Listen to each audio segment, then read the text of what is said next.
ಎಲ್ಲರಿಗೂ ನಮಸ್ಕಾರ. Welcome to ideas forum. ನಾನು ವಿಜಯ ಪಾಟೀಲ್. ಎಲ್ಲರಿಗೂ ಗೊತ್ತಿರುವಂತೆ ನಾನು 6ನೇ ತರಗತಿಯ ಸಮಾಜ ವಿಜ್ಞಾನದ ಕನ್ನಡ ಮಾಧ್ಯಮದ ಪಾಠಗಳನ್ನು ನಿಮ್ಮ ಮುಂದೆ ಇಡ್ತಾ ಇದ್ದೀನಿ. ಇವತ್ತು ನಾನು ನಿಮ್ಮ ಮುಂದೆ ತಂದಿರುವಂಥ ಪಾಠ 4 ಪ್ರಾಚೀನ ನಾಗರಿಕತೆಗಳು. ಇನ್ನು ನೀವು ನಮ್ಮ ಐಡಿಯಾಸ್ ಫೋರಮ್ನ ಟೆಲಿಗ್ರಾಮ್ ಚಾನಲ್ಗೆ ಜಾಯ್ನ್ ಆಗದೇ ಇದ್ದರೆ ಡಿಸ್ಕ್ರಿಪ್ಷನಲ್ಲಿ ನೀಡಿರುವಂತಹ ಲಿಂಕ್ಗೆ ಹೋಗಿ ನಮ್ಮ ಚಾನಲ್ಗೆ ಜಾಯ್ನ್ ಆಗ್ಬೋದು. ಜಾಯ್ನ್ ಆಗೋದ್ರ ಮುಖಾಂತರ ನೀವು ಪಡೆಯಬಹುದಾದಂತಹ ಉಪಯೋಗಗಳು ಪ್ರತಿನಿತ್ಯ 100 ಕ್ವಶನ್ಸ್ಗಳನ್ನು ಇಲ್ಲಿ ಕ್ವಿಜ್ ರೂಪದಲ್ಲಿ ನೀಡಲಾಗುತ್ತೆ.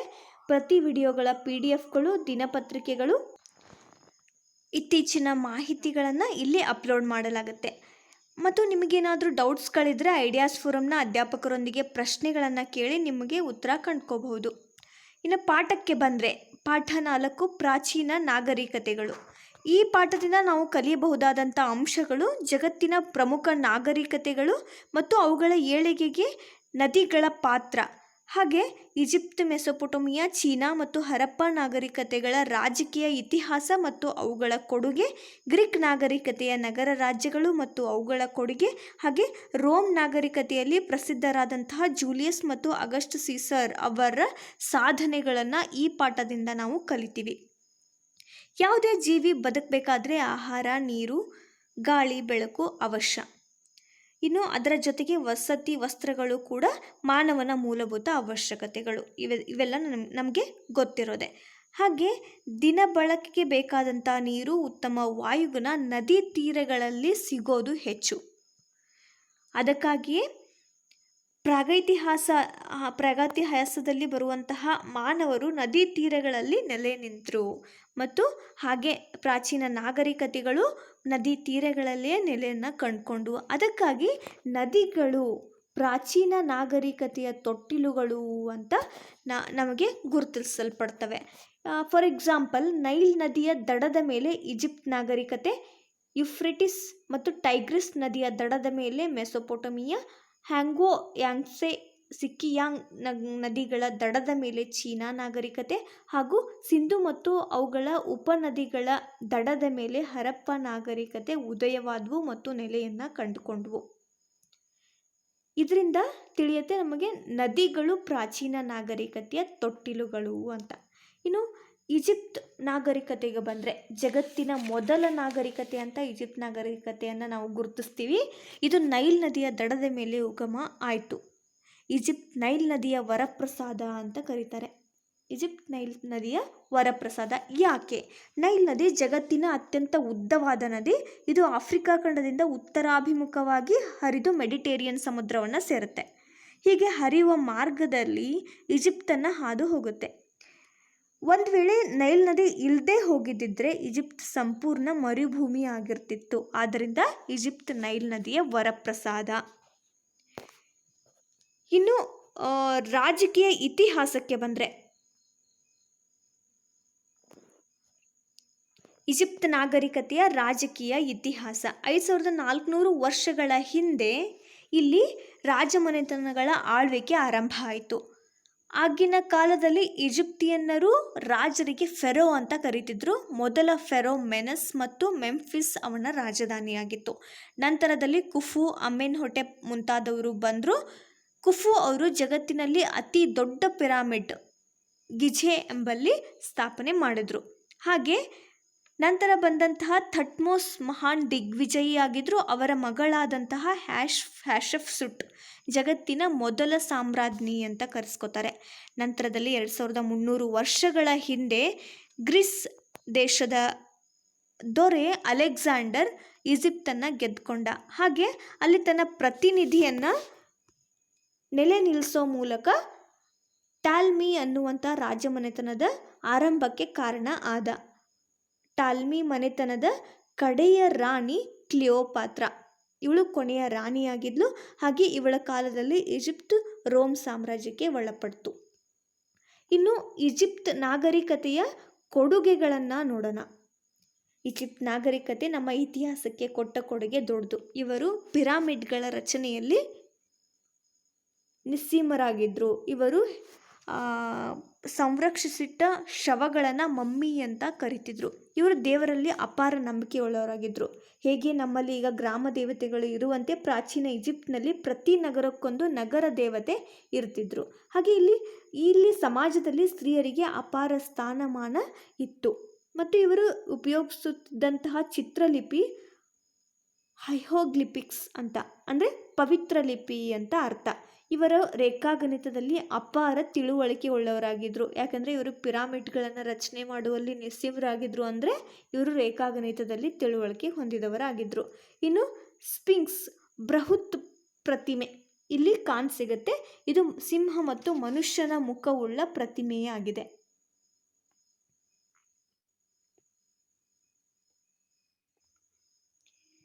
ಇನ್ನು ಮೆಸೊಪೊಟೇಮಿಯಾ ನಾಗರಿಕತೆಗೆ ಬರೋಣ. ಮೆಸೊಪೊಟೇಮಿಯಾ ಅಂದರೆ ಗ್ರೀಕ್ ಭಾಷೆಯಲ್ಲಿ 2 ನದಿಗಳ ನಡುವಿನ ಪ್ರದೇಶ ಅಂತ ಅರ್ಥ.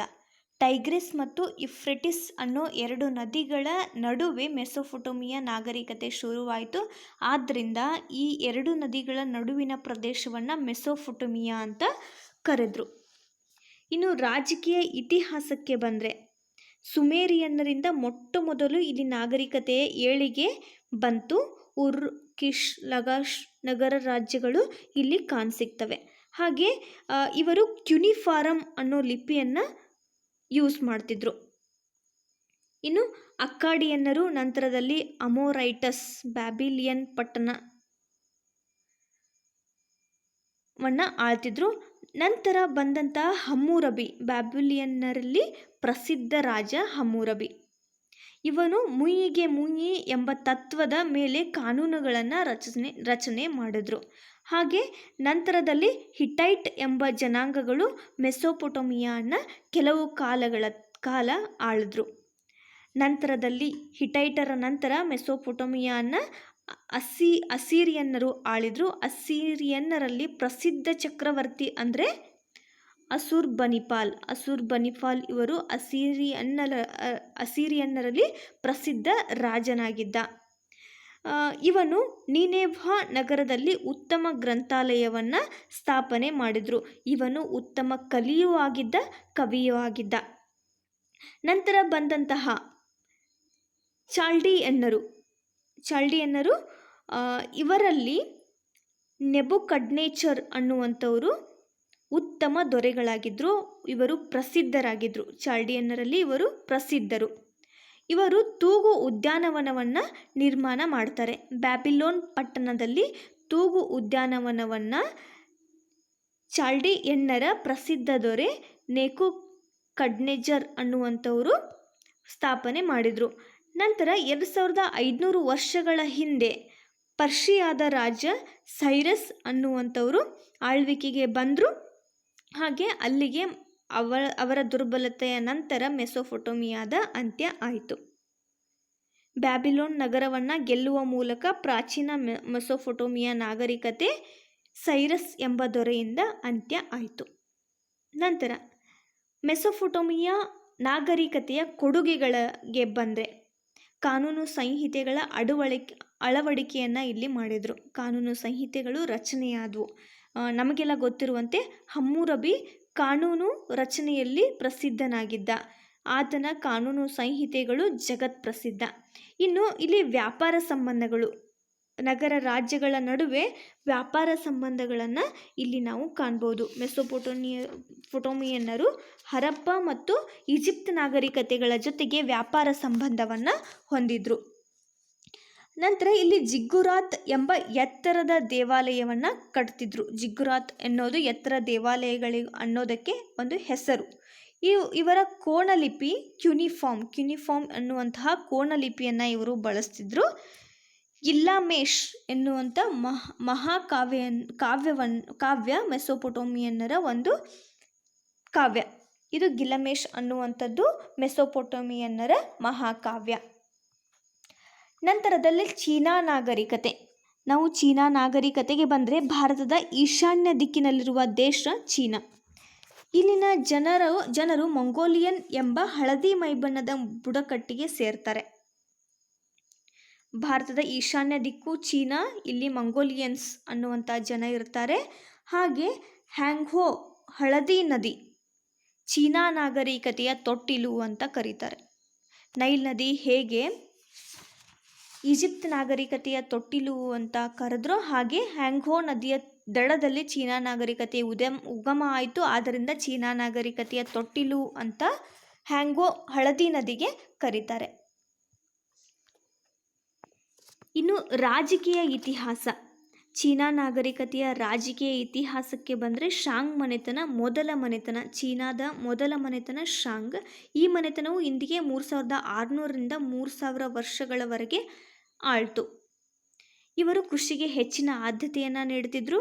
ಈ ಕಾಲದ ಜನರು ಪಿಂಗಾಣಿ ಮತ್ತು ಕಂಚಿನ ಪಾತ್ರೆಗಳನ್ನು ಉತ್ಪಾದಿಸುವ ಕರಕುಶಲ ಪರಿಣಿತಿ ಸಾಧಿಸಿದ್ರು. ಶಾಂಗ್ ಮನೆತನದ ನಂತರ ಚೌ ಮನೆತನ ಆಡಳಿತಕ್ಕೆ ಬಂತು. ಚೌ ಮನೆತನದ ಪ್ರಸಿದ್ಧ ದೊರೆ ಹುವಾಂಗ್. ನಂತರ ಕನ್ಫ್ಯೂಷಿಯಸ್, ಲಾವೋತ್ಸೆ ಇವರು ತತ್ವಜ್ಞಾನಿಗಳಾಗಿದ್ದರು. ಇವರು ಜಗತ್ಪ್ರಸಿದ್ಧ ತತ್ವಜ್ಞಾನಿಗಳು. ಇದೇ ಕಾಲದಲ್ಲಿ ಅವರು ಇದ್ದರು. ನಂತರ ಚೌ ಮನೆತನದ ನಂತರ ಚಿನ್ ಮನೆತನ ಆಡಳಿತಕ್ಕೆ ಬಂತು. ಆ ಚಿನ್ ಮನೆತನದ ಪ್ರಸಿದ್ಧ ದೊರೆ ಶಿ ಹುಯಾಂಗ್ದಿ. ಇವನು ಮೊದಲ ರಾಜ್ಯ ಅಂತ ಕರೀತಾರೆ. ಚೀನಾ ದೇಶದ ಮೊದಲ ರಾಜ್ಯ ಅಂತ ಕರೀತಾರೆ. ಚೀನಾ ನಾಗರಿಕತೆಯ ಮೊದಲ ರಾಜ್ಯ ಅಂತ ಶಿ ಹುಯಾಂಗ್ದಿ ಅನ್ನ ಕರೀತಾರೆ. ಯಾಕಂದರೆ ಚಿನ್ ಮನೆತನದ ಪ್ರಸಿದ್ಧ ದೊರೆಯಾಗಿದ್ದರು. ಇವರು ಚೀನಾವನ್ನು ಒಗ್ಗೂಡಿಸಿ ಒಂದೇ ರೀತಿಯ ಕಾನೂನನ್ನು ಜಾರಿಗೆ ತಂದರು. ಇವರು 1500 ಮೈಲಿ ಉದ್ದದ ಚೀನಾ ಮಹಾಗೋಡೆಯನ್ನು ನಿರ್ಮಾಣ ಮಾಡಿದ್ರು. ಇನ್ನು ಇವರ ಮರಣದ ನಂತರ ಚೀನಾವು ಹಾನ್ ವಂಶದ ಆಡಳಿತಕ್ಕೆ ಬಂತು. ಹಾನ್ ಕಾಲವನ್ನು ಸುವರ್ಣ ಯುಗ ಅಂತ ಕರೀತಾರೆ. ನಂತರದಲ್ಲಿ ಹಾನ್ ವಂಶದ ಪ್ರಸಿದ್ಧ ದೊರೆ ವು ತಿಯ ಕಾಲದಲ್ಲಿ ವಿಶಾಲ ಚೀನಾ ಸಾಮ್ರಾಜ್ಯ ಸ್ಥಾಪನೆ ಆಯಿತು. ವಿದೇಶಿ ವಾಣಿಜ್ಯ ಮತ್ತು ವ್ಯಾಪಾರಕ್ಕೆ ಉತ್ತೇಜನ ಇಲ್ಲಿ ಸಿಕ್ತು. ಹಾಗೆ ಚೀನಾ ಮತ್ತು ರೋಮ್ಗಳ ನಡುವೆ ರೇಷ್ಮೆ ಮಾರ್ಗ ಚಾಲು ಆಯಿತು. ರೋಮ್ ಮತ್ತು ಚೀನಾ ನಡುವಿನ ಸಂಪರ್ಕಕ್ಕೆ ಇಲ್ಲಿ ರೇಷ್ಮೆ ಮಾರ್ಗ ಅಂತ ಕರೀತಿದ್ರು. ಯಾಕೆಂದರೆ ಚೀನಾದ ರೇಷ್ಮೆಗೆ ಅಪಾರ ಬೇಡಿಕೆ ಇತ್ತು. ಇದರ ಪರಿಣಾಮವಾಗಿ ರೋಮ್ ದೇಶದಲ್ಲಿ ಚೀನಾ ದೇಶದ ರೇಷ್ಮೆಯನ್ನು ಆಮದು ಮಾಡ್ಕೊಳ್ತಿದ್ರು. ಅದಕ್ಕಾಗಿ ರೋಮ್ ಮತ್ತು ಚೀನಾ ನಡುವಿನ ಸಂಪರ್ಕವನ್ನು ರೇಷ್ಮೆ ಮಾರ್ಗ ಅಂತ ಕರೆದ್ರು. ಇನ್ನು ಇಲ್ಲಿ ಬೌದ್ಧ ಧರ್ಮದ ಪ್ರವೇಶ ಆಗುತ್ತೆ. ನಂತರ ಬಂದಂತಹ ಸುಂಗ್ ಮನೆತನದ ಕಾಲದಲ್ಲಿ ಮರದ ಮುದ್ರಣ ಯಂತ್ರ ಮತ್ತು ಪಿಂಗಾಣಿ ತಯಾರಿಕೆ ಆರಂಭ ಆಯಿತು. ಸುಂಗರ ರಾಜಧಾನಿ ಪೀಕಿಂಗ್ ಆಗಿತ್ತು. ಪೀಕಿಂಗ್ ಈಗನ ಬೀಜಿಂಗ್. ಇನ್ನು ಚೀನಾ ನಾಗರಿಕತೆಯ ಕೊಡುಗೆಗಳಿಗೆ ಬಂದರೆ ಇವರು ಇತಿಹಾಸಕ್ಕೆ ಕೊಟ್ಟ ಕೊಡುಗೆ ಅಪಾರ. ಚೀನಾದ ಕೊಡುಗೆಗಳು, ಇವರು ಚಹಾ ಅಥವಾ ಟೀ ಮತ್ತು ರೇಷ್ಮೆಯ ಪರಿಚಯವನ್ನು ಮಾಡಿಸಿದ್ರು. ಪಿಂಗಾಣಿ, ದಿಕ್ಸೂಚಿ, ಕಾಗದ, ಚಿತ್ರಕುಂಚಗಳ ಪರಿಚಯ ಈ ಕಾಲದಲ್ಲಿ ಆಯಿತು.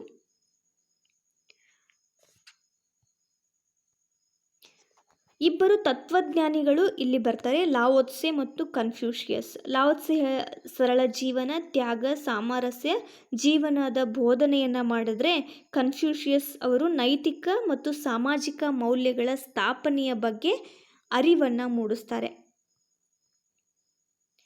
ನಂತರ ಗ್ರೀಕ್ ನಾಗರಿಕತೆಗೆ ಬಂದರೆ, ಗ್ರೀಕ್ ಮೆಡಿಟೇರಿಯನ್ ಸಮುದ್ರದಲ್ಲಿರುವ ಒಂದು ಪರ್ಯಾಯ ದ್ವೀಪ. ಸಣ್ಣ ಪುಟ್ಟ ಪರ್ವತ ಮತ್ತು ಕಣಿವೆಗಳು ಗ್ರೀಕನ್ನು ವಿಭಜಿಸಿವೆ. ಗ್ರೀಕರು ಇಂಡೋ ಯುರೋಪಿಯನ್ ಜನಾಂಗಕ್ಕೆ ಸೇರಿದವರಾಗಿರ್ತಾರೆ. ಹಾಗೆ ಪ್ರಾಚೀನ ಕಾಲದಲ್ಲಿ ಅಯೋನಿಯನ್, ಡೋರಿಯನ್ ಎಂಬ ಪಂಗಡಗಳು ಇಲ್ಲಿ ಇದ್ವು. ಗ್ರೀಕ್ನ ವಿವಿಧ ಪಂಗಡಗಳು ಡೋರಿಯನ್, ಅಯೋನಿಯನ್ ಆ್ಯಂಡ್ ಅಯೋಲಿಯನ್ ಆ್ಯಂಡ್ ಡೋರಿಯನ್ ಈ 3 ಪಂಗಡಗಳು ಗ್ರೀಕರ ಪಂಗಡಗಳಾಗಿದ್ವು.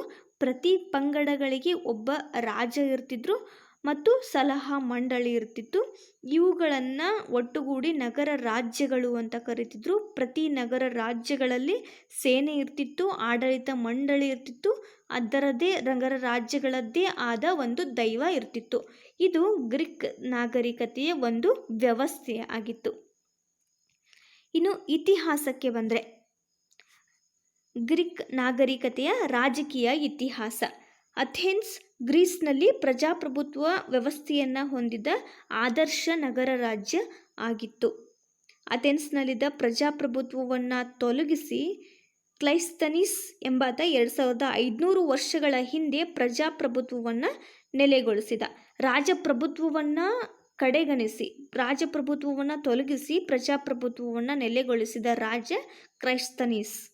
ನಂತರ ಅಥೆನ್ಸ್ನಲ್ಲಿ ಪೆರಿಕ್ಲಿಸ್ನ ಕಾಲ ಆರಂಭ ಆಯಿತು.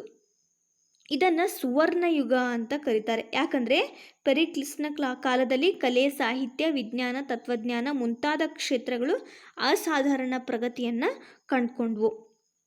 ಆದ್ದರಿಂದ ಅಥೆನ್ಸ್ನ ಹೆಲ್ಲಾಸ್ನ ಶಾಲೆ ಅಂತ ಕರೀತಾರೆ. ಪೆರಿಕ್ಲಿಸ್ ಅನ್ನುವಂಥ ಒಬ್ಬ ದೊರೆ ಅಥೆನ್ಸ್ನ ಹೆಲ್ಲಾಸ್ನ ಶಾಲೆ ಅಂತ ಕರೀತಾರೆ. ಇನ್ನೊಂದು ರಾಜ್ಯ ಸ್ಪಾರ್ಟ ಇದು ಡೋರಿಯಸ್ ಪಂಗಡದ ನಗರ ರಾಜ್ಯ ಆಗಿತ್ತು. ಇನ್ನು ಗ್ರೀಕ್ ನಾಗರಿಕತೆ ಕೊಟ್ಟಂತಹ ಕೊಡುಗೆಗಳು. ಇಲ್ಲಿ ಇವರು ಜ್ಯೂಸ್ ದೇವಾಲಯವನ್ನು ಕಟ್ಟಿದ್ರು. ಜ್ಯೂಸ್ ಎಂಬ ದೇವರ ದೇವಾಲಯವಾಗಿದೆ. ಇಲ್ಲಿ ನಡೆಯುತ್ತಿದ್ದಂತಹ ಪ್ರಾಚೀನ ಒಲಿಂಪಿಕ್ ಕ್ರೀಡೆಗಳಲ್ಲಿ ಗ್ರೀಕ್ನ ಎಲ್ಲ ನಗರ ರಾಜ್ಯಗಳು ಪಾಲ್ಗೊಳ್ತಿದ್ವು.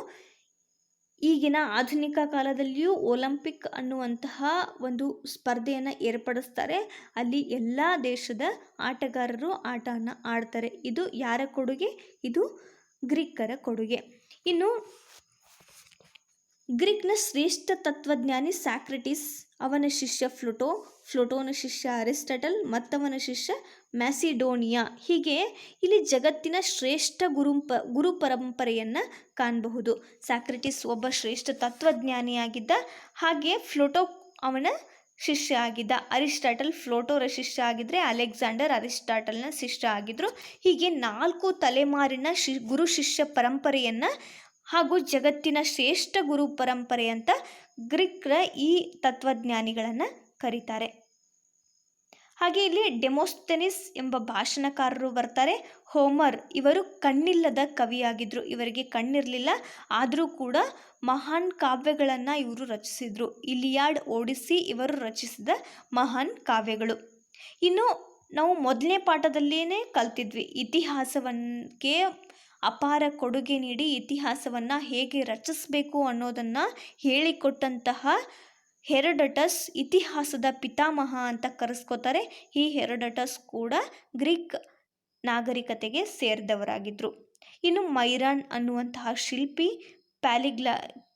ಪಾಲಿಗ್ನಾಟಸ್ ಅನ್ನುವಂತಹ ಚಿತ್ರಗಾರ ಮತ್ತು ವೇದಶಾಸ್ತ್ರದ ಪಿತಾಮಹ ಅಂತ ಕರೆಸ್ಕೊಳ್ಳುವಂಥ ಹಿಪ್ಪಾಕ್ರಟಿಸ್ ಇವರು ಗ್ರೀಕ್ ದೇಶದವರಾಗಿದ್ದರು.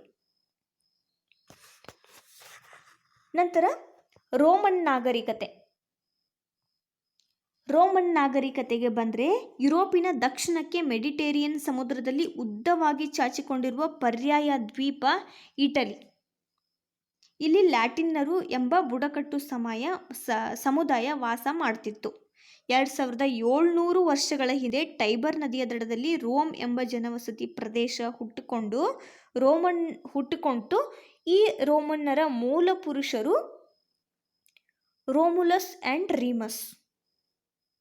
ಇನ್ನು ರೋಮನ್ ನಾಗರಿಕತೆಯ ರಾಜಕೀಯ ಇತಿಹಾಸಕ್ಕೆ ಬಂದರೆ ಜೂಲಿಯಸ್ ಸೀಸರ್ ಅನ್ನುವಂಥವರು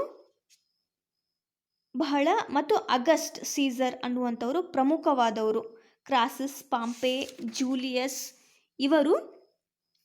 ಇವರನ್ನು ಒಳಗೊಂಡಂತಹ ತ್ರಿಮೂರ್ತಿ ಆಡಳಿತ ಇಲ್ಲಿ ಇತ್ತು.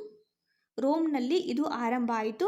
ಈ ಮೂವರು ದಂಡನಾಯಕರಾಗಿ ರೋಮ್ ಸಾಮ್ರಾಜ್ಯವನ್ನು ವಿವಿಧ ಪ್ರದೇಶಗಳನ್ನು ನೋಡ್ಕೋತಿದ್ರು. ನಾವು ನೋಡಿದ್ವಿ ಕ್ರಾಸಸ್, ಪಾಂಪೆ, ಜೂಲಿಯಸ್ ಅನ್ನುವಂಥವರ ತ್ರಿಮೂರ್ತಿಗಳ ಆಡಳಿತ ಇಲ್ಲಿ ರೋಮ್ ನಗರದಲ್ಲಿ ಇತ್ತು. ನಂತರ ಕ್ರಾಸಸ್ ಅವರ ಮರಣದ ನಂತರ ಜೂಲಿಯಸ್ ಮತ್ತು ಪಾಂಪೆ ಅವರ ನಡುವೆ ಅಧಿಕಾರಕ್ಕಾಗಿ ಹೊಡೆದಾಟ ನಡೀತು. ಪಾಂಪೆ ಅನ್ನುವಂಥವರು ಜೂಲಿಯಸ್ ಅವರನ್ನು ಕೊಂದರು. ನಂತರ ಜೂಲಿಯಸ್ ಪಾಂಪೆ ಅನ್ನುವಂಥವ್ರನ್ನ ಜೂಲಿಯಸ್ ಅನ್ನುವಂಥವ್ರು ಕೊಂದರು. ನಂತರ ಜೂಲಿಯಸ್ ಈಜಿಪ್ತನ್ನು ಗೆದ್ದು ಅಲ್ಲಿನ ರಾಣಿ ಕ್ಲಿಯೋಪಾತ್ರ ಈಜಿಪ್ಟ್ನ ಕೊನೆಯ ರಾಣಿ, ಅವಳನ್ನು ಪ್ರೀತಿಸಿದ. ನಂತರ ಜೂಲಿಯಸ್ ಸೀಸರ್ ಸರ್ವಾಧಿಕಾರಿಯಾಗುವ ಮೂಲಕ ರೋಮ್ನ ಗಣರಾಜ್ಯ ವ್ಯವಸ್ಥೆಯನ್ನು ನಾಶಪಡಿಸಿದ. ಇದನ್ನು ನೆನಪು ಮಾಡಿಕೊಂಡು ಜೂಲಿಯಸ್ ಸೀಸರ್ನ ವಿರೋಧಿಗಳು ಅವನನ್ನು ಹತ್ಯೆಗೈದರು. ಜೂಲಿಯಸ್ನ ಕಾಲದಲ್ಲಿ ರೋಮ್ನಲ್ಲಿ ಕೃಷಿ, ಕೈಗಾರಿಕೆ, ವ್ಯಾಪಾರ ಕ್ಷೇತ್ರಗಳು ಸಾಕಷ್ಟು ಪ್ರಗತಿಯನ್ನು ಕಂಡಿದ್ವು. ಇನ್ನು ಕ್ಯಾಲೆಂಡರನ್ನು ಜಾರಿಗೆ ತಂದ. ಜೂಲಿಯಸ್ ಸೀಸರ್ ಕ್ಯಾಲೆಂಡರನ್ನು ಜಾರಿಗೆ ತಂದ ಮತ್ತು ವಿರೋಧಿಗಳಿಂದ ಹತ್ಯೆಯಾದ. ಜೂಲಿಯಸ್ ಸೀಸರ್ ಕೂಡ ಒಬ್ಬ ಪ್ರಭಾವಿ ದಂಡಾಧಿಕಾರಿಯಾಗಿದ್ದ. ಇನ್ನು ಜೂಲಿಯಸ್ ಸೀಸರ್ನ ಮರಣದ ನಂತರ ಅಗಸ್ಟ್ ಅನ್ನುವಂತಹ ರಾಜ ಬಂದ. ಅಗಸ್ಟ್ ಸೀಸರ್ನ ಮೊದಲ ಹೆಸರು ಅಕ್ಟೇವಿಯಸ್. ಅವನು ಮಾರ್ಕ್ ಆಂಟೋನಿ ಲೆಪಿಡಸ್ ಜೊತೆಗೆ ಸೇರಿ ಎರಡನೇ ತ್ರಿಮೂರ್ತಿ ಆಡಳಿತವನ್ನು ಜಾರಿಗೆ ತಂದ. ಲೆಪಿಡಸ್ನ ಓಡಿಸಿ ಆಂಟೋನಿಯ ಜೊತೆಗೆ ರಾಜ್ಯವನ್ನು ಹಂಚಿಕೊಂಡ. ನಂತರ ಆಂಟೋನಿಯನ್ನು ಆಗಸ್ಟ್ ಸೋಲಿಸಿ ನಂತರ ಆಗಸ್ಟ್ನು ಎಲ್ಲ ಅಧಿಕಾರವನ್ನು ತನ್ನಲ್ಲಿ ಕೇಂದ್ರೀಕರಿಸಿ ಆಳ್ವಿಕೆ ನಡೆಸಿಕೊಂಡ. ನೋಡಿ, ಕ್ರಾಸಸ್ನ ಮರಣದ ನಂತರ ಪಾಂಪೆಯನ್ನು ಜೂಲಿಯಸ್ ಕೊಂದ. ಜೂಲಿಯಸ್ ಕ್ಲಿಯೋಪಾತ್ರಳನ್ನು ವರಿಸಿ ಈಜಿಪ್ತನ್ನು ತನ್ನ ವಶಕ್ಕೆ ತೆಗೆದುಕೊಂಡ. ನಂತರ ಇವನ ಕಾಲದಲ್ಲಿ ಕೃಷಿಯು, ಕೈಗಾರಿಕೆಯು, ವ್ಯಾಪಾರವು ಪ್ರಗತಿಯನ್ನು ಸಾಧಿಸಿದ್ವು. ನಂತರದಲ್ಲಿ ವಿರೋಧಿಗಳಿಂದ ಜೂಲಿಯಸ್ ಸೀಸರ್ ಹತ್ಯೆಯಾದ. ಜೂಲಿಯಸ್ ಸೀಸರ್ನ ನಂತರ ಬಂದಂಥ ಅಗಸ್ಟ್ ಸೀಸರ್ ಕೂಡ ಮಾರ್ಕ್ ಆಂಟೋನಿ ಲೆಪಿಡಸ್ ಅನ್ನುವಂಥವ್ರ ಜೊತೆ ಸೇರಿ ಎರಡನೇ ತ್ರಿಮೂರ್ತಿಯ ಆಡಳಿತವನ್ನು ಶುರು ಮಾಡ್ದ. ಆದರೆ ಮಾರ್ಕ್ ಆಂಟೋನಿ ಲೆಪಿಡಸ್ ಅವರನ್ನು ಕೊಂದು ಅಗಸ್ಟಸ್ ಸೀಸರ್ ಸರ್ವಾಧಿಕಾರಿಯಾದ. ಇವನು ಗಣರಾಜ್ಯದ ವ್ಯವಸ್ಥೆಯನ್ನು ನಾಶ ಮಾಡ್ದ. ನಂತರ ಎಲ್ಲ ಅಧಿಕಾರವನ್ನು ಕೇಂದ್ರೀಕರಿಸಿ ಆಡಳಿತ ನಡೆಸಿದ. ಅಗಸ್ಟಸ್ ಸೀಸರ್ ಕಾಲವನ್ನು ರೋಮನ್ನ ಸುವರ್ಣ ಯುಗ ಅಂತ ಕರೀತಾರೆ. ನಂತರದಲ್ಲಿ ಯೇಸು ಕ್ರಿಸ್ತರ ಕೂಡ ಇದೇ ಕಾಲದಲ್ಲಿ ಇದ್ರು ಅನ್ನುವಂಥದ್ದು ಇತಿಹಾಸ. ಈ ಕಾಲವನ್ನು ರೋಮ್ನ ಶಾಂತಿಯ ಕಾಲ ಅಂತ ಕರೀಲಾಗುತ್ತೆ. ಆದ್ದರಿಂದ ಈ ಅವಧಿಯನ್ನು ರೋಮ್ನ ಆರ್ಥಿಕ ಮತ್ತು ಸಾಂಸ್ಕೃತಿಕ ಪ್ರಗತಿಯನ್ನು ಸಾಧಿಸಿತು. ಅಗಸ್ಟಸ್ ಸೀಸರ್ನ ಕಾಲದಲ್ಲಿ ರೋಮ್ ಸಾಂಸ್ಕೃತಿಕ ಮತ್ತು ಆರ್ಥಿಕ ಪ್ರಗತಿಯನ್ನು ಸಾಧಿಸಿತು. ಅದಕ್ಕೆ ರೋಮ್ನ ಶಾಂತಿಯ ಕಾಲ ಅಂತ ಅಗಸ್ಟಸ್ ಸೀಸರ್ನ ಕಾಲವನ್ನು ಕರೀತಾರೆ. ಇನ್ನು ರೋಮನ್ ನಾಗರಿಕತೆಯ ಕೊಡುಗೆಗಳು. ಸಾಹಿತ್ಯಕ್ಕೆ ಅಪಾರ ಕೊಡುಗೆಯನ್ನು ರೋಮನ್ ನಾಗರಿಕತೆ ಕೊಟ್ಟಿದೆ. ವರ್ಜಿಲ್ ಕವಿ ಈನಿಯಡ್ ಮಹಾಕಾವ್ಯವನ್ನು ರಚನೆ ಮಾಡ್ದ. ಜಗತ್ತಿನ ಸಾಹಿತ್ಯಕ್ಕೆ ರೋಮನ್ನರ ಕೊಡುಗೆ ಅಪಾರವಾಗಿದೆ. ಇನ್ನು ಮತ್ತೊಬ್ಬ ಕವಿ ಓವಿಡ್ ಅನ್ನುವಂಥವರು. ನಂತರದಲ್ಲಿ ಸಿಸಿರೋ, ಪ್ಲೌಟಸ್ ಮುಂತಾದವರು ಪ್ರಸಿದ್ಧ ಸಾಹಿತಿಗಳಾಗಿದ್ದರು. ಇಲ್ಲಿ ತತ್ವಶಾಸ್ತ್ರವನ್ನು ಕ್ಯಾಟೋ ಅನ್ನುವಂಥ ತತ್ವಶಾಸ್ತ್ರಜ್ಞ ಏನು ಹೇಳ್ದ, ನಿಸರ್ಗದೊಂದಿಗೆ ಹೊಂದಿಕೊಂಡು ಬಾಳಿ ಅಂತ ಹೇಳ್ದ. ರೋಮಿನ ಶ್ರೇಷ್ಠ ವಾಸ್ತುಶಿಲ್ಪಕ್ಕೆ ಕೊಲೋಸಿಯಸ್ ಮತ್ತು ಎಂಪಿಥಿಯೇಟರ್ ಉತ್ತಮ ಉದಾಹರಣೆಗಳಾಗಿವೆ. ಇನ್ನು ಶಿಲ್ಪಕಲೆಗೆ ಕ್ಯೂಪಿಡನ್ ಪ್ರತಿಮೆ, ಅರಾಪೆಸಿಸ್ ಶಿಲ್ಪಗಳು, ಹಾಗೆ ಪ್ಲಿನಿ ಅನ್ನುವಂಥವರು ನ್ಯಾಚುರಲ್ ಹಿಸ್ಟ್ರಿ ವಿಶ್ವಕೋಶವನ್ನು ರಚನೆ ಮಾಡಿದರು. ಗ್ಯಾಲನ್ ಅನ್ನುವಂಥವರು ಪ್ರಸಿದ್ಧ ತಜ್ಞ ವೈದ್ಯರಾಗಿದ್ದರು. ಹಾಗೆ ಲ್ಯಾಟಿನ್ ಭಾಷೆಯಲ್ಲಿ ಇವರು ಕಾನೂನನ್ನು ರಚನೆ ಮಾಡ್ತಿದ್ರು. ರೋಮನ್ ದೇಶದವರು ಲ್ಯಾಟಿನ್ ಭಾಷೆಯಲ್ಲಿ ಕಾನೂನು ರಚನೆ ಮಾಡ್ತಿದ್ರು. ಲ್ಯಾಟಿನ್ ರೋಮನ್ ಸಾಮ್ರಾಜ್ಯದ ಭಾಷೆಯಾಗಿತ್ತು. ಇಂದಿಗೂ ಕೂಡ ಕಾನೂನು, ವಿಜ್ಞಾನ ಮೊದಲಾದ ಕ್ಷೇತ್ರಗಳಲ್ಲಿ ಲ್ಯಾಟಿನ್ ಭಾಷೆಗಳನ್ನು ನಾವು ಬಳಸ್ತೀವಿ. ನಂತರದಲ್ಲಿ ಬರೋದು ಹರಪ್ಪ ನಾಗರಿಕತೆ. 1 ಶತಮಾನದ ಹಿಂದಿನವರೆಗೂ ಭಾರತದ ಚರಿತ್ರೆಯನ್ನು ವೇದಗಳ ಕಾಲಗಳಿಂದ ಅಧ್ಯಯನ ಮಾಡಲಾಗ್ತಿತ್ತು.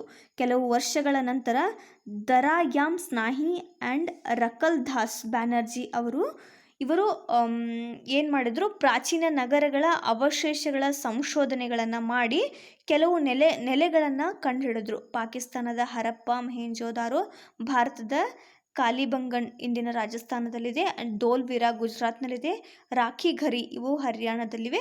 ಇವು ಎಲ್ಲ ನೆಲೆಗಳು ಹರಪ್ಪ ನಾಗರಿಕತೆಗೆ ಸೇರಿದ್ದು ಅಂತ ಆಯಿತು. ಇನ್ನು ನಗರ ಯೋಜನೆಗೆ ಬಂದರೆ ಹರಪ್ಪ ನಾಗರಿಕತೆ ನಗರ ಯೋಜನೆಗಳಿಗೆ, ಕನ್ಸ್ಟ್ರಕ್ಷನ್ಸ್ಗಳಿಗೆ ತುಂಬ ಪ್ರಸಿದ್ಧಿ. ಇನ್ನು ನಗರ ಯೋಜನೆಗೆ ಬಂದರೆ ಇಲ್ಲಿ ಯೋಜನಾಬದ್ಧ ನಿರ್ಮಾಣ ಇರ್ತಿತ್ತು. ಕಟ್ಟಡಗಳನ್ನು ಯೋಜನೆಬದ್ಧವಾಗಿ ನಿರ್ಮಾಣ ಮಾಡಲಾಗ್ತಿತ್ತು. ಆ್ಯಂಡ್ ಒಳಚರಂಡಿ ವ್ಯವಸ್ಥೆಯೂ ಈ ನಗರಗಳಲ್ಲಿ ಇತ್ತು. ಮೊಹೆಂಜೊದಾರೋದಲ್ಲಿ ಸಾರ್ವಜನಿಕ ಸ್ನಾನದ ಗೃಹವನ್ನು ನಾವು ಉದಾಹರಣೆಯಾಗಿ ಕಾಣ್ಬೋದು. ಇನ್ನು ಹರಪ್ಪ ನಾಗರಿಕತೆ ಜನರ ಆರ್ಥಿಕ ಜೀವನ ಹೇಗಿತ್ತು? ಇವರು ಹತ್ತಿ, ಉಣ್ಣೆ ಬಟ್ಟೆ ನೇಯುವುದನ್ನು ಕಸಬನ್ನಾಗಿ ಮಾಡಿಕೊಂಡಿದ್ರು. ಹಾಗೆ ಸುಟ್ಟ ಇಟ್ಟಿಗೆಗಳ ತಯಾರಿ ಮತ್ತು ಇವರು ಪಶುಪಾಲನೆಯನ್ನು ಮಾಡ್ತಿದ್ರು. ಜಗತ್ತಿನಲ್ಲಿ ಮೊದಲನೇ ಬಾರಿಗೆ ಸಿಂಧೂ ಎಂಬ ಪ್ರದೇಶದಲ್ಲಿ ಹತ್ತಿಯನ್ನು ಬೆಳೆಯಲಾಯಿತು. ಅದು ಹರಪ್ಪ ನಾಗರಿಕತೆಗೆ ಸೇರಿದ್ದು. ಇನ್ನು ಸಾಮಾಜಿಕ ಜೀವನ, ಆಗಿನ ಜನರ ಸಾಮಾಜಿಕ ಜೀವನಕ್ಕೆ ಬಂದರೆ ಹರಪ್ಪ ನಾಗರಿಕತೆಯಲ್ಲಿ ಸ್ತ್ರೀಯರಾಗಲಿ ಪುರುಷರಾಗಲಿ ಅಲಂಕಾರ ಪ್ರಿಯರಾಗಿದ್ದರು. ಸ್ತ್ರೀಯರು ಅನೇಕ ವಿಧದ ಕಂಠಿಹಾರ, ಬಳೆ, ಉಂಗುರ, ಕಿವಿ ಓಲೆ, ಸೊಂಟದ ಪಟ್ಟಿ, ಕಾಲಿನ ಕಡಗಗಳು ಮೊದಲಾದ ಆಭರಣಗಳನ್ನು ಧರಿಸ್ತಿದ್ರು. ಇನ್ನು ಕಾಂತಿವರ್ಧಕಗಳನ್ನು ಬಳಸ್ತಿದ್ರು. ಸುಗಂಧ ದ್ರವ್ಯಗಳ ಬಳಕೆಯ ವಿಚಾರವು ಇಲ್ಲಿ ಬರುತ್ತೆ. ಗೋಲಿ, ಚೆಂಡು, ಪಗಡೆ, ಗೂಳಿ, ಕಾಳಗ ಮುಂತಾದ ಕ್ರೀಡೆಗಳನ್ನು ಇಲ್ಲಿ ಆಡ್ತಿದ್ರು. ಇನ್ನು ಕಲೆಗೆ ಸಂಬಂಧಿಸಿದಂತೆ ನೋಡಿದ್ರೆ ಜೇಡಿ ಮಣ್ಣಿನ ಪ್ರತಿಮೆಗಳು ಇಲ್ಲಿ ಹೆಸರುವಾಸಿ. ಅವಶೇಷಗಳ ಪೈಕಿ ಜೇಡಿಮಣ್ಣಿನ ಮಾತೃದೇವತೆಗಳ ಚಿಕ್ಕ ಮೂರ್ತಿಗಳು ಭಾರಿ ಸಂಖ್ಯೆಯಲ್ಲಿ ಸಿಕ್ಕಿವೆ. ಇನ್ನು ಸುಮಾರು 2000ಕ್ಕೂ ಹೆಚ್ಚು ಮುದ್ರೆಗಳು ಕೂಡ ಇಲ್ಲಿ ಸಿಕ್ಕಿವೆ. ಡುಬ್ಬದ ಗೂಳಿ, ಏಕಶೃಂಗಿ ಮುಂತಾದ ಪ್ರತಿಮೆಗಳು ಇಲ್ಲಿ ದೊರಕಿವೆ. ಇನ್ನು ಧರ್ಮಕ್ಕೆ ಬಂದರೆ ಇವರು ಕೂಡ ದೈವತ್ವವನ್ನು ನಂಬ್ತಿದ್ರು. ಪಶುಪತಿ, ಮಾತೃದೇವತೆ, ಅಶ್ವತ್ಥಮರ, ಸೂರ್ಯ, ಅಗ್ನಿ, ಭೂಮಿ, ಜಲ, ನಾಗರ ಹಾವು ಮುಂತಾದ ಇವರ ಆರಾಧ್ಯ ದೇವರುಗಳಾಗಿದ್ದರು. ಇನ್ನು ನಗರಗಳ ಅವನತಿ ಹೇಗೆ ಆಯಿತು ಅಂತ, ಇನ್ನು ಹರಪ್ಪ ನಾಗರಿಕತೆಯ ಅಳಿವಿಗೆ, ಹರಪ್ಪ ನಾಗರಿಕತೆಯ ಅವನತಿಗೆ ಹಲವಾರು ಕಾರಣಗಳು ಸಿಗ್ತವೆ. ಇಲ್ಲಿ ಇವರು ನದಿ ದಡದಲ್ಲಿ ಇದ್ದಿದ್ದರಿಂದ ಸಿಂಧೂ ಮತ್ತು ಅದರ ನದಿಗಳಲ್ಲಿ ಆಗಾಗ ನೆರೆ ಹಾವಳಿಗಳು ಉಂಟಾಗ್ತಿದ್ವು. ಅದರಿಂದಾಗಿ ನಂತರ ಇಟ್ಟಿಗೆಗಳನ್ನು ಸುಡೋದು, ಕಟ್ಟಡಗಳನ್ನು ಕಟ್ಟೋದು ಇವರ ಒಂದು ಕಸಬಾಗಿತ್ತು. ಆದ್ದರಿಂದ ಇವರು ಕಟ್ಟಿಗೆಗಳನ್ನು ತಗೊಳ್ಳೋದಕ್ಕೋಸ್ಕರ ಕಾಡುಗಳನ್ನು ನಾಶ ಮಾಡಿದ್ರು. ಅದಕ್ಕಾಗಿ ಹರಪ್ಪ ನಾಗರಿಕತೆಯ ಜನರು ಕಾಡನ್ನು ಅರಸ್ತಾ ಒಂದು ನೆಲೆಯಿಂದ ಇನ್ನೊಂದು ನೆಲೆಗೆ ಹೋದದ್ರಿಂದ ಹರಪ್ಪ ನಾಗರಿಕತೆಯ ಅವನತಿಗೆ ಇದೊಂದು ಕಾರಣ ಆಯಿತು. ಇನ್ನು ಆರ್ಯರ ಆಕ್ರಮಣ, ಹೊರಗಿನಿಂದ ಬಂದಂತಹ ಆರ್ಯರು ಹರಪ್ಪನರ ಮೇಲೆ ನಡೆಸಿದ ಆಕ್ರಮಣದಿಂದ ಹರಪ್ಪ ನಾಗರಿಕತೆ ಅಳಿವಾಯಿತು. ಇನ್ನು ಸಾಂಕ್ರಾಮಿಕ ರೋಗಗಳು ಹರಡೋದ್ರಿಂದ ಹರಪ್ಪ ನಾಗರಿಕತೆಯ ಅವನತಿಯಾಯಿತು. ಹೀಗೆ ನೆರೆ ಹಾವಳಿಗಳು, ಕಾಡುಗಳ ನಾಶ, ಆರ್ಯರ ಆಕ್ರಮಣ, ಸಾಂಕ್ರಾಮಿಕ ರೋಗ ಈ ಎಲ್ಲ ಕಾರಣಗಳಿಂದ ನಗರಗಳ ಅವನತಿ ಆಯಿತು ಅಂತ ಹೇಳ್ತಾರೆ. ಈ ಪಾಠದಿಂದ ನಾವು ನಾಗರಿಕತೆಗಳನ್ನು ಕಲಿತ್ವಿ. ರೋಮನ್ ನಾಗರಿಕತೆ, ಗ್ರೀಕ್ ನಾಗರಿಕತೆ, ಹರಪ್ಪ ನಾಗರಿಕತೆ, ಸಿಂಧೂ. ನೆಕ್ಸ್ಟ್ ಏನು ಕಲಿತ್ವಿ? ಪ್ರಸಿದ್ಧ ರಾಜರುಗಳು, ನಗರ ರಾಜ್ಯಗಳು, ಹಾಗೆ ಈಜಿಪ್ಟ್ ನಾಗರಿಕತೆ, ಮೊದಲ ನಾಗರಿಕತೆ, ಈಜಿಪ್ಟ್ ನಾಗರಿಕತೆ ಇವೆಲ್ಲವುಗಳನ್ನು ನಾವು ಈ ಪಾಠದಿಂದ ಕಲಿತ್ವಿ. ಇನ್ನು ಈ ಪ್ರಶ್ನೆಗಳಿಗೆ ನೀವು ಉತ್ತರಿಸಬೇಕು.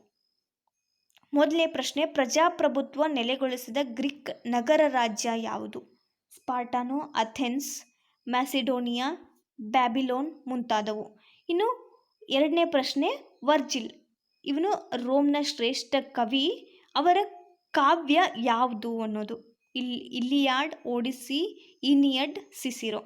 ಇನ್ನು ರೋಮನ್ ಸಾಮ್ರಾಜ್ಯದ ಭಾಷೆ ಯಾವುದಾಗಿತ್ತು? Latin, Greek, Rome, Persian. ಈ 4 ಭಾಷೆಗಳಲ್ಲಿ ರೋಮನ್ ಸಾಮ್ರಾಜ್ಯದ ಭಾಷೆ ಯಾವುದಾಗಿತ್ತು ಅನ್ನೋದನ್ನು ನೀವು ಉತ್ತರಿಸಬೇಕಾಗುತ್ತೆ. ನಿಮಗೇನಾದರೂ ಈ ಪಾಠದಲ್ಲಿ ಡೌಟ್ಸ್ಗಳಿದ್ರೆ ಕಮೆಂಟ್ ಬಾಕ್ಸ್ನಲ್ಲಿ ಹಾಕ್ಬೋದು. ಹಾಗೆ ಈ ಪ್ರಶ್ನೆಗಳಿಗೆ ಪ್ಲೀಸ್ ಉತ್ತರ ನೀಡಿ ನಮ್ಮನ್ನು ಬೆಂಬಲಿಸಿ. ಹಾಗೆ ಈ ವಿಡಿಯೋದಿಂದ ನೀವೇನಾದರೂ ಉಪಯೋಗ ಆಗೋದನ್ನು ಕಲ್ತಿದ್ರೆ ಈ ವಿಡಿಯೋದಲ್ಲಿರುವ ಇನ್ಫಾರ್ಮೇಷನ್ ನಿಮಗೆ ಇಷ್ಟ ಆಗಿದ್ದರೆ ಪ್ಲೀಸ್ ಲೈಕ್ ಮಾಡಿ, ಹಾಗೆ ಶೇರ್ ಮಾಡಿ, ಸಬ್ಸ್ಕ್ರೈಬ್ ಮಾಡೋದನ್ನು ಮರಿಬೇಡಿ. Thank you.